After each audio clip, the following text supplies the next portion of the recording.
Hey folks, this is David Wynn with the Mortgage Edge podcast brought to you by Click and Close Mortgage. Today we got a great guest from the great state of Alabama, Kristan Stanton. How you doing? Welcome to the show.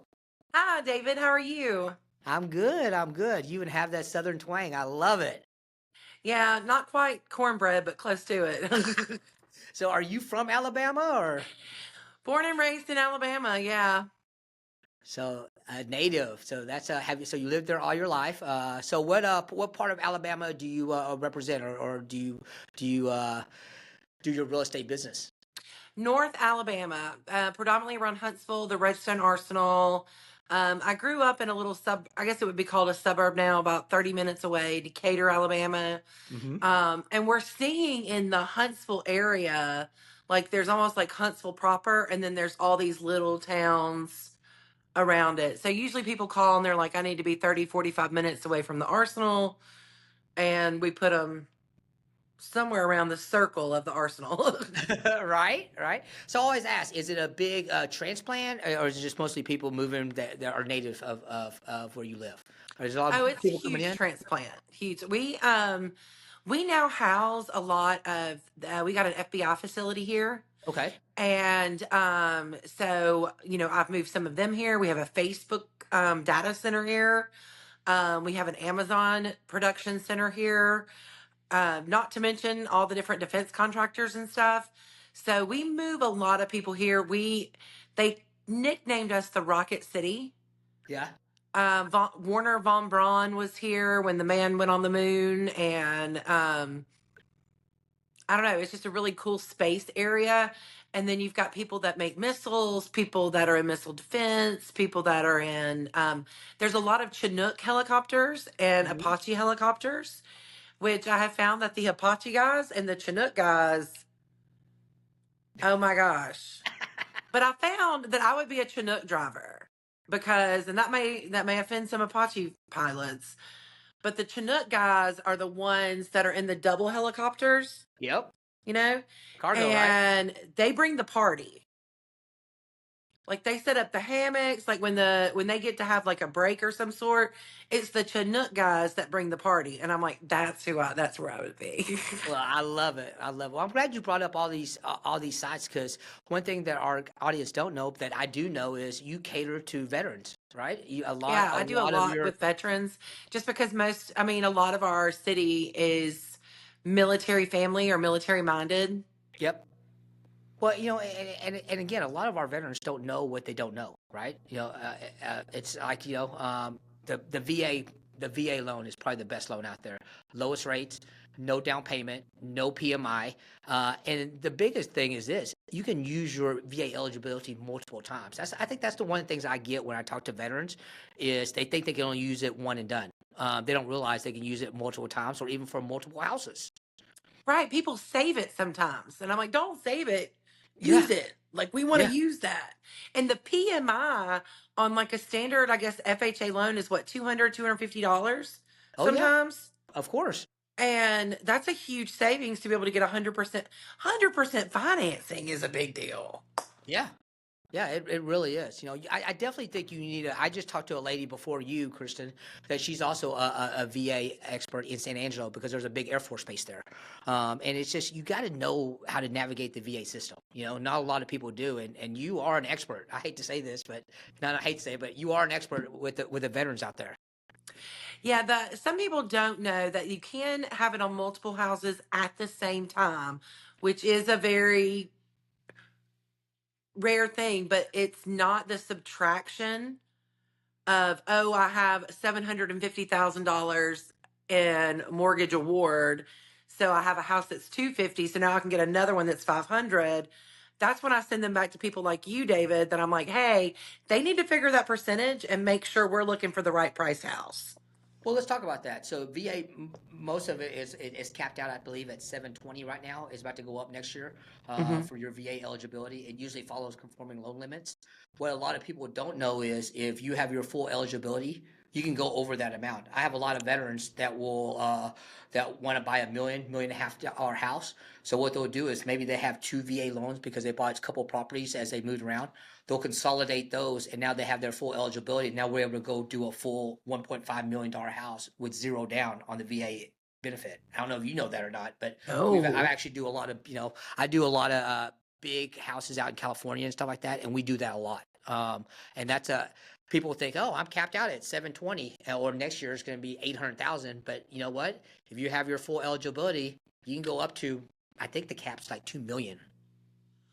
that is very interesting. I've often wondered how the California residents Mm-hmm. made it with those caps on those VA mortgages. That's very interesting. Yep, yep. So, yeah, it's just it's we talk a lot about VA, and you gotta have someone like a realtor like yourself that knows the system. You definitely need a mortgage person that knows how to navigate the VA, the pitfalls and stuff like that. I also have I have people that sometimes think, hey, I only have 300,000 of my eligibility left, but they may have to come up with some money to still use their VA benefits. It's still better to use their VA benefits and come with a little bit of cash than doing an FHA or conventional loan because you're still no PMI. So those are some of the loopholes that we deal with when we're dealing with our veterans. So let's talk about you. How long have you been in real estate? I've been in real estate for going on my 6th year. I was a lender prior, back in from like 2003 to 2010. Uh-huh. And then I stayed at home and did some consulting on the side, but raised a couple kids till they got in school. And then found out I had to work because I'm a better mom because I work. That's awesome. So been in the business 6 years, you just came out and you started blowing up because you're doing phenomenal things right now with some big numbers. Did you have success immediately or? Pretty quick, I started doing open houses. Everybody said, "Hey, Kristen, we don't actually sell the house at open houses." And I'm like, "Watch me." And that's and I was kind of joking, kind of being a smart aleck. I was like, "Watch me."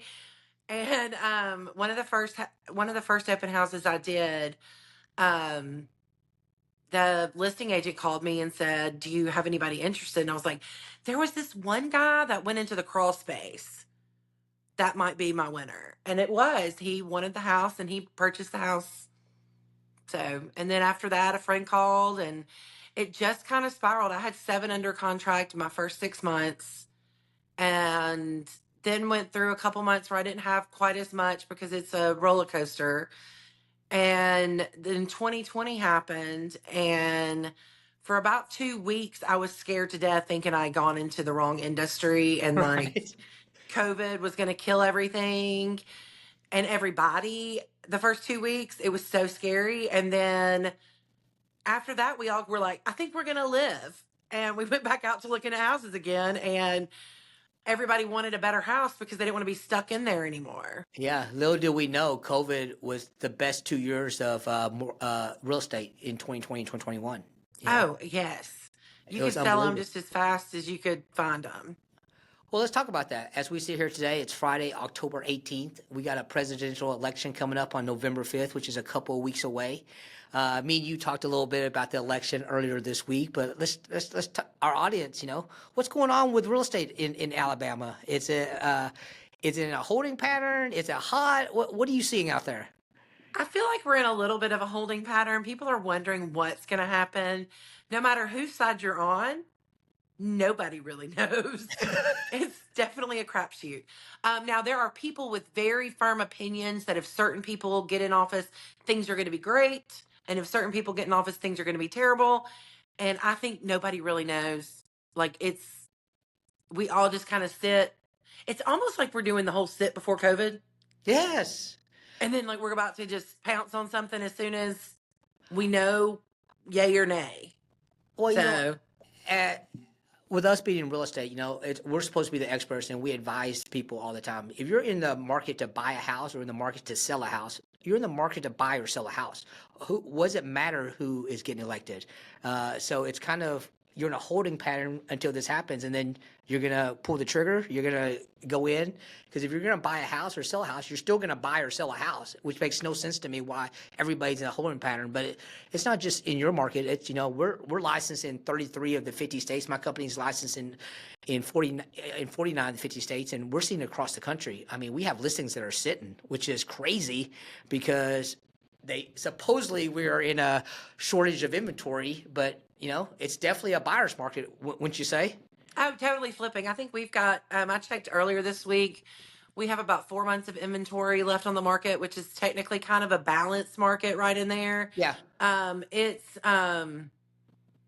But what people don't realize is if you're really worried, why don't we get in a house before the election? Like, to me, it should be a push to let's go ahead and get this done. Let's go ahead and secure the home. So that you have a homestead no matter what happens. But it's interesting. Like I told you today, some people come out of the woodwork. I have 5 listings that are sitting there right now. But some are normally average days on market of over 100 days. Yeah. And we're not even there yet. We haven't even reached average days on market. But because we're so used to the 2020, 2021 mad dash, everybody's like, whoa, what's happening? Yeah. You think these homes are priced right? Back to 2021, I know a lot of homeowners think their house is a lot more valuable than the market or the comps dictate. Mm-hmm. There's one out of them that I'm like, okay, maybe we shot the moon, but everything else is very competitive. There are I run a team and I've got agents that have listings as well on the market that we've reviewed and said, and I've even told them, I was like, we're going to sit where we're at for a little bit longer until we decide to move it down. We're not giving this away. Right. I agree. So, I mean, they're priced within, I'm walking like a 4% a year above. It's because I'm being recorded. I can't come up with the right words right now, but the average like appraisal rate that it goes up, so Right. it's nothing outrageous for anything. Yeah. Now, granted, in 2021 or so, even then I wouldn't, people don't realize that the houses are worth how much somebody is willing to pay for them. Right. And then also you do have to throw in the appraisal. And some appraisers, I don't know, you and I could probably talk about, some appraisers use their personal opinions and not the facts. But typically it's the facts. And so, like, before, you didn't want anybody to overprice their house because then you want them to get a low appraisal. And then, the same as now, you don't want them to overprice a house and then get a low appraisal. I will say this to people out there: listen to your listing agent. Yes. I had one where I sent the guy a contractor that could work out and get paid at closing with a list of things to do. He did 25% of those things on the list. It was a divorce situation, so we had already agreed on a starting price. Well, we had to come down because he didn't do the things, and we were getting feedback that made us have to lower the price. And granted, when we finally got it sold, it appraised where we had it, right under where we had it to start with. Had he done those things, he would have made, and I'm not saying the amounts because it's substantial, Right. a substantial amount of more money. It was peeling paint on a deck, just things that needed to be maintained. Sure. So, Sure. Well, that's why they have you as their expert in real estate. You can't just pick anybody to buy or sell a house. I mean, time I checked, it's the largest purchase of their life. I don't think there's anything a person purchases bigger than a house. So that's true. And I tell people, some people will ask for my opinion before they've told me that I'm their listing agent, like a friend or an acquaintance. And I was like, look, we're not going to get too into the nitty gritty because if I'm doing this the right way, I'm going to hurt your feelings at least one time. Hey, you know what? Because it's personal, it's your house, and I'm probably going to be like, you know what, those light bulbs need to be changed. you miss the dust of, something. Right. But that's right before it goes on for pictures, and that's the only time. So Well, that's awesome. That's awesome. Let's talk about your family life. I know you're married with kids. How many kids? 3 kids, an 18-year-old with an attitude, but we like her. An 11-year-old little cheerleader and a 9-year-old little boy that gives me a run for my money every day. Well, that's awesome. He's going to sell houses one day. Well, that's what they say about real estate. You don't. It's not like that's a path. No one picks to be a realtor growing up, or no one picks to be a loan officer. Everybody that I know that falls into this industry goes, "How how I got into it? I kind of fell into this business." So, do you take him to a lot of your listings and stuff? Well, I did. Jack, I don't take as much because one of the, I don't know what number house it was that I sold, but it's the one that I just resold. He headbutted my buyer in the crotch. How old was he? Yeah, he was 6 at the time, 5 or 6, and he just was like, ugh. And I looked over and was like, he also has the nickname Jack. Can I say this on Jackass? Oh, you say it. Okay, I was like, can I say that? Well, and it's an innocent story. We were on a family vacation, or not a family vacation. My husband was at work in Fairbanks, Alaska. So the kids and I went. It was 2021. We got really cheap tickets. The kids and I went to Seward, Alaska to get on a boat tour. I get the kids some snacks. Everything's good. I'm with my middle child. We come back in, and Jack is sitting there, 6 years old, with a Snickers bar and a hot chocolate. And I'm like, dude, where'd you get that? He's like, you've got a tab at the concession stand. A tab. What 6-year-old knows that? So I go later and I'm paying. First of all, cut him off. Then later, I'm going to pay the tab. And the lady's like, ma'am, I've got to ask you this question. We've been talking about it all day on the ship. And I'm like, what did he do? And she's like, why does your son introduce himself as Jackass from Alabama? And I'm like, like when you're like, so I've got my name tag. You know how like the name tags when you're at a touristy place will say, you know, David from Ireland or Spain or whatever. Well, they had on those name tags, and his name is Jack Stanton, but he has 3 Jacks in his class. I told her, Jack M, Jack P, and he's Jack S. And they thought he was saying, hi, my name is Jackass from Alabama, when he was saying, hi, my name is Jack S from Alabama. There's that southern draw for him, probably. Yeah, I love it. Got him in a little trouble there. Well, not in trouble. We've laughed about that for years. Well, that's awesome. So you said earlier you run a team. So what's your team look like, Kristan? It's me, a couple other agents, and a transaction coordinator. My transaction coordinator, I always refer to her as our secret weapon. She was a lender for 25 years and worked for Title for 10. So she just like takes our files and goes through them and does a lot of the stuff that you do on your end, but she kind of does what she can do on her end. Yep. And then she assists the lenders with getting information from the client, getting signature signed. She's kind of the paper pusher behind the scenes. Yeah. So that I can go out and sell more houses. That's awesome. So that it helps me with work-life balance. Like I can give her everything to data entry into something, and then I can have dinner with my family. And what is that work life balance? Because I've seen your production, Kristan. You're killing it. And I can't imagine you having a day off. What's a day off for you? When is a day off? Day off. You can only dream. Honestly, a day off would be like a Saturday day off or a Friday morning. Maybe I would go yard selling. Yeah. I'd go get 50 to $100 at the bank and go buy stuff that I'm going to put in a yard sale later. That's awesome. Well, now I like to find a good deal. That's awesome. Well, you're busy, lady. I mean, you're buying. I mean, you're not just the team leader. You're actually out there showing houses, listing houses. I mean, you're doing your own production, right?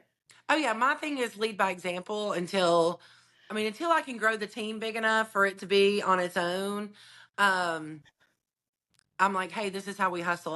There was a girl on my team that joined and She started real estate about the same time I did. And I was like, why did you come to me? What did you, I mean, what can I do to fill in a void for you? And Sure. her thing is Kristen, you're always talking about all these extra things you get your clients, whether it be on new builds or existing homes. She's like, I negotiated somebody a dog. They wanted the seller's dog because the seller's dog was adorable. And in my mind, everything's negotiable. And we got them the dog. Brownie now belongs to my client. But that's the most extreme thing. But if they see something, we're gonna get it. Hey, I'm gonna mark that right now. I've been doing these podcasts. I talk to top realtors all across the country. You're the first realtor that ever got a dog for their client from the sellers. Before the dog, my claim to fame was a lawnmower, but the dog I'm most proud That's of. pretty big, Krista. That's like giving up your child or something, you know? Well, and for the thing is the way I got it in my mind, I thought if these people are willing to let this dog go, the dog is going to a better home. Oh, for sure. You don't let your dog So go. I talked to the agent, and the first thing I asked her was, what was the dog's name? Because I wanted to address the dog by name, therefore out. And she said, oh, Brownie, was that dog out? And I was like, yes, ma'am, that dog was. Doesn't sound like you like that dog very much. Well, someone did. You found it a better home. That's awesome. I will remember this forever. Kristen, the dog lady that got a dog for the house. Yeah, That's well, the and first. my buyer was actually going to have Brownie, the dog, trained to travel with him. So Brownie was the outside dog that had to live outside. Now Brownie lives in the bed That's awesome. because That's awesome. my buyer's a very much dog guy. Heck yeah. Well, Kristen, there's a lot of realtors out there where you're at. Why should the people pick you as their real estate agent? A lot of people I'm friends with after the sale. It's kind of an accident. I don't go looking for it, but we end up hitting it off. If you want a straight laced realtor that's gonna wear stilettos and a cocktail dress every time she goes to show you a house, I'm not your girl. But if you want a down home girl that knows the area, is going to be able to point out a good place to eat, where you're going to go get your groceries, the local farmers market, and the different parks to play with your kids and stuff, and you want to hear a few jokes along the way, I'm your girl. Well, if I'm buying Alabama, I'm definitely calling you. So, I can sit here and talk to you all day. Before I let you go, I do have a question for you. Of all the transactions you've done in the last 6 years, what's that one transaction that means the most to you that made you say, hey, this is why I'm real estate. This is why I do what I do? Is there one that really stands out? My homeless veteran. He came to me through a lender, and we were already done with the appraisal. And the lender came to me and said, we can't do this loan. And the loan officer called me personally and said, Kristen, I believe somebody can do this. We just can't. And I went to this lender, a local lender here, and I was like, I got a problem child and I need to get it closed. And honestly, it took his processor and my transaction coordinator just going back and back and back, because there was no concrete anything that said no.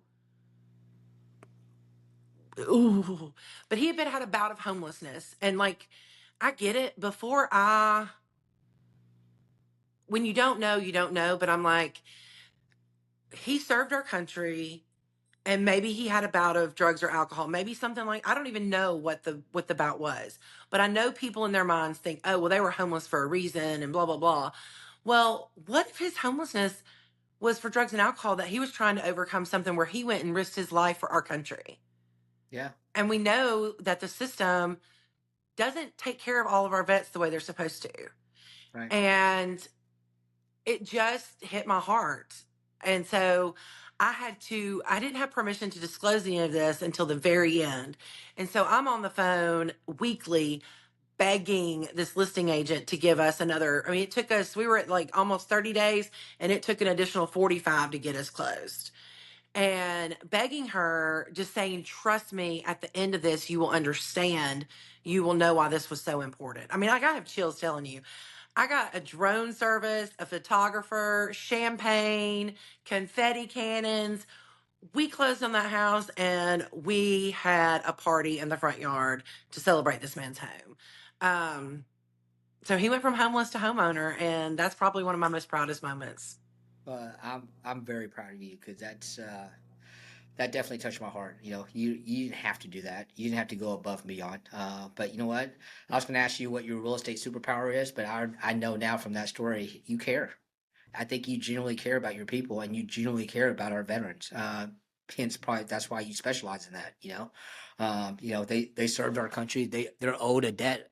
Our country owes a debt to them, and there's people like you that goes above and beyond. And thanks for sharing that story. Like I said, I wanted to get that out there. There's a reason why I love talking to you. There's a reason why I consider you my Alabama realtor, because you genuinely care. You care about your people. That's why you're killing it out there. That's why you do so great things out there. But what do we not talk about today that we should have talked about, Kristen? I don't know. Be patient with us realtors as we're learning all the new guidelines, I guess. Do know that you have to sign a document before you go into a house now, and it's crazy. That is crazy. And I say it's crazy, but I thought everybody knew because it was in the news, but I run into people all the time. I'm like, oh, by the way, like I was showing a house and I was waiting on my clients, and some people walked up and wanted to see it. And I was like, oh, just like normal, come on in. And then I was like, oh my Can't do gosh. that. And I ran outside and got paperwork and was like, hey, look, if you buy this house, this is how much money you're going to owe, blah, blah, owe me or owe your agent or whatnot. It was a whole thing. So, Well, it's def- funny. It's such a big thing that, the NAR rules, for those that don't know, is we actually put the NAR rules on our website, and I could Mhm. actually send you. We tied it to an AI bot, so it's actually, if a realtor wants to go in there and ask questions about what the NAR rules is, it goes very specific what the rules are. So you can ask any question you want as a realtor. And what's great is it's also consumer direct. So if a consumer wants to go in there and goes, "How does this NAR rule pertain to me? Do I have to sign this?" It pulls up the actual verbiage, and because it's AI driven, we connected to an AI bot. It's awesome. I'll I send you love the my AI bot. Yes, who doesn't? I'll send you the link, but it's a great way, so you don't have to explain to them, because the consumer don't know. Sometimes they think, oh, you're just trying to bully me or whatever, but whenever they actually see it, then they understand. So we've been using that a lot out there. Well, Kristen, if the people want to find you, and I know they do, how do they find Kristan Stanton in Alabama? They can call me directly on my personal line at 256-303-9096. That number again, David, is 256-303-9096. And if you're listening or you're watching, you saw that go across on the lower thirds. So if you want to find Kristen, definitely call her. I know if I'm looking for real estate in Alabama, she's fun, guys. Definitely call her. Well, I'm David Wynn. I'm with the Mortgage Edge, your podcast, and thanks for watching us today. Bye, guys. Bye. Thanks for having me.